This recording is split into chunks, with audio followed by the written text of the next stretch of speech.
estos programas son tradicionales en la política macroeconómica de los Estados Unidos. Llevan ya, yo diría que 20 o 30 años que se han venido sugiriendo como una política gubernamental. Por lo general no se han llevado a cabo porque hay grandes dudas de que las empresas cuando reciben esos subsidios los pueden utilizar solamente para emplear a las personas en tiempo parcial o durante un periodo determinado y no forman parte de la nómina normal de la empresa. Si las empresas utilizan el beneficio fiscal durante un tiempo y cuando se termine ese beneficio fiscal, que no puede ser para siempre, sencillamente dejan fuera a las personas que han empleado. Bueno, en realidad estos programas se han sugerido eh, en varias oportunidades, casi siempre en administraciones democráticas del Partido Demócrata, y nunca se han implementado porque hay grandes dudas sobre su efectividad y por lo tanto el haber establecido este programa en estos instantes, yo no creo que vaya a ayudar de ninguna manera porque las empresas le prestan mucho más atención a un clima regulatorio cada vez más opresivo, al hecho de que existe la posibilidad de un alza en los impuestos a principios del año 2013, aunque sea para las personas que ganen más de 250,000, los negocios por lo general, las personas que tienen negocios pequeños, que declaran los impuestos como impuestos personales, ganan 250. Para una empresa tener una ganancia de $250,000 al año no es gran cosa. Entonces, pues ellos ven que van a tener que pagar un impuesto adicional durante el año 2013, por lo menos, un año que ya está definido por la política de Obama. Y además de eso, el régimen regulatorio pudiera todavía hacerse más complicado si es que gana la presidencia el presidente Obama, lo cual quiere decir que todo el mundo está detenido porque las elecciones presidenciales.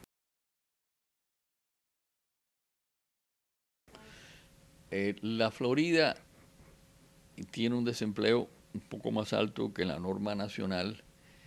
Eh, Sin embargo, yo diría que la participación laboral en el estado de la Florida es mayor que el promedio de los Estados Unidos porque es una población más eh, eh, vieja, tiene una edad promedio más alta la población del estado de la Florida.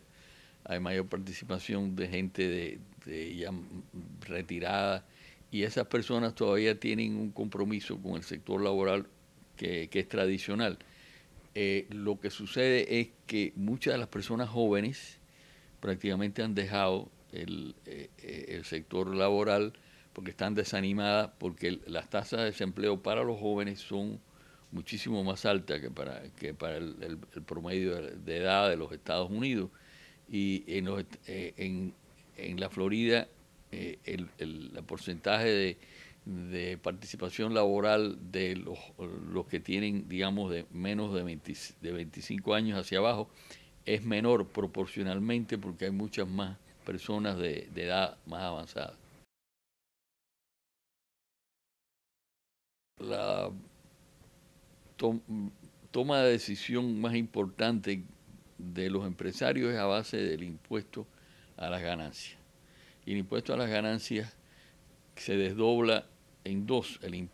Las pequeñas empresas muchas veces, eh, o en la mayoría, declaran como ingresos personales y esos ingresos personales pudieran subir ahora a un porcentaje bastante más alto, el 36%, si la propuesta de Obama tiene vigor.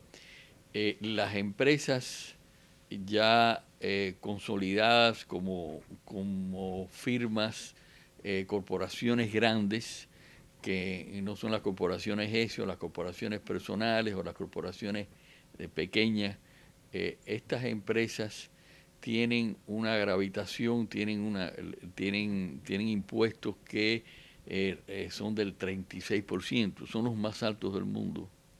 Y mientras se mantengan esos impuestos tan elevados, ellos van a estar también en una posición de esperar a ver si les bajan si esa tasa impositiva se les reduce, porque es la más, ya los japoneses que tenían la segunda más avanzada del mundo en 35%, la redujeron al 25%. Entonces, están esperando que si hay una nueva administración, eso se cambie. Por otro lado, esas empresas tienen miles de millones de dólares o miles de billones de dólares, podría decir, trillones de dólares acumulados fuera de los Estados Unidos, porque si los traen de vuelta, tienen una tasa que pagar por haberlos dejado fuera, porque entonces tienen que pagar la tasa al entrar en los Estados Unidos, declarar impuestos en los Estados Unidos, ya pagar un impuesto afuera, hay tratados fiscales, etcétera, etcétera. Bueno, esas empresas se estima por lo menos 2.000 billones, 2 trillones de dólares fuera de los Estados Unidos que no han traído para poderlos poner en actividad, que de todas maneras es cuestionable en estos instantes si lo van a poner en actividad, pero que pueden entrar en los Estados Unidos únicamente y exclusivamente porque tienen ese gravamen. Bueno, hay que darse cuenta de lo siguiente, los Estados Unidos no es ya lo que era hace 20 años, cuando el sector manufacturero e industrial representaban del 20 al 25% de la empleomanía. Hoy en día eso ha caído entre el 10 y el 15%. Los Estados Unidos es una economía de servicios. Por ejemplo, el sector médico, en los últimos 3 años, en que ha habido un aumento en el desempleo, una deserción de trabajo, etcétera, en el sector laboral las personas se han salido de la fuerza laboral. Aún así se han creado 1 millón de empleos en el sector de salud en los últimos 3 años. Es decir, que los Estados Unidos tienen que competir a base de servicios. En el sector manufacturero hay dos factores muy importantes. No es solamente la competencia internacional, que es lo determinante. Lo determinante es la tecnología. Los robots, la tecnología robótica está sencillamente desplazando a la mano de obra, ¿sí? Y eso no tiene nada que ver con la especialización internacional. Yo como economista todavía creo, mientras que haya un nivel de competencia que sea eh, eh, justo para los distintos países que participan en la economía internacional. Yo creo que todavía que la especialización es muy conveniente. Los Estados Unidos, si pudiera sencillamente venderle aviones Boeing al resto del mundo y dedicarse nada más que a hacer aviones Boeing o hacer todo tipo de teléfonos o tabletas tipo Apple y venderse al resto y dedicarse nada más a eso, estaríamos todos mucho mejor, porque obviamente podríamos nada más que dedicarnos a eso y comprar toda una serie de productos con los cuales no somos tan eficientes en producir. Es decir, yo todavía creo en el comercio internacional. Ahora hay una serie de beneficios que reciben países como la China y todos los países asiáticos que en realidad subsidian, dan beneficios fiscales, beneficios aduaneros, que dan préstamos a más bajo costo que el costo del mercado. Todo eso obviamente son una serie de situaciones en las cuales los Estados Unidos tienen que protegerse contra lo que es un nivel de intercambio parejo, es decir, que no hay un equilibrio en la forma de producir en los Estados Unidos con respecto al resto del mundo, y por lo tanto entonces fallan todas las teorías de comercio internacional. Pero en realidad estoy a favor de que los Estados Unidos sencillamente se sigan especializando en las cosas que hacen mejor. Últimamente los Estados Unidos están trayendo de vuelta una serie de empleo por dos razones. Primero, la mano de obra en la China ha aumentado en un 30 o 40% en su costo en los últimos 4 años. que es el principal competidor. Segundo, se ha dado cuenta de que para producir bienes que tienen que consumirse en los Estados Unidos, el costo de transporte muchas veces hace que la producción fuera de los Estados Unidos sea más costosa que traer alguna de esas producciones hacia los Estados Unidos, y muchas de ellas están viniendo de vuelta. Todavía es algo que no hace mella, porque la robótica y, y la competencia internacional han hecho que prácticamente no se note que están volviendo de vuelta muchos de esos empleos industriales a los Estados Unidos, o muchas veces no están viniendo de vuelta a los Estados Unidos, pero están regresando a México, en vez de a la China, a Vietnam, a Tailandia, a todos los países que compiten con la China en el Asia. Eso poco a poco está regresando, en parte porque la forma que se hacen hoy en día los productos industriales, en realidad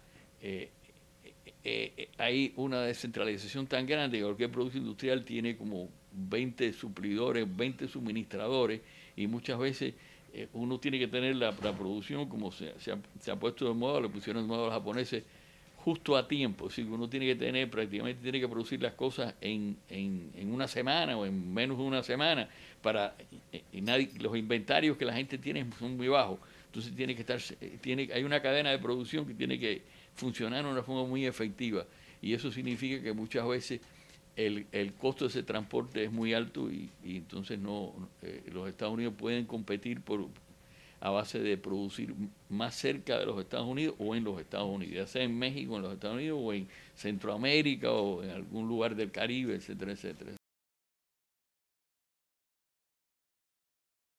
Yo creo que si los Estados Unidos no tuviera la crisis europea en estos instantes, llamando la atención y consistiendo en el problema más fundamental del mundo en estos instantes, nosotros tendríamos una situación crítica en los Estados Unidos, porque nuestra deuda ya es mayor que el Producto Interno Bruto. Eso generalmente es una alarma, sencillamente una alarma de fuego, que la gente no le está prestando atención a esto, porque las alarmas de fuego, que hay que apagar los fuegos que hay que apagar, en otros países son más apremiantes, pero en realidad los Estados Unidos están en una situación que, si se resuelve el problema de Europa,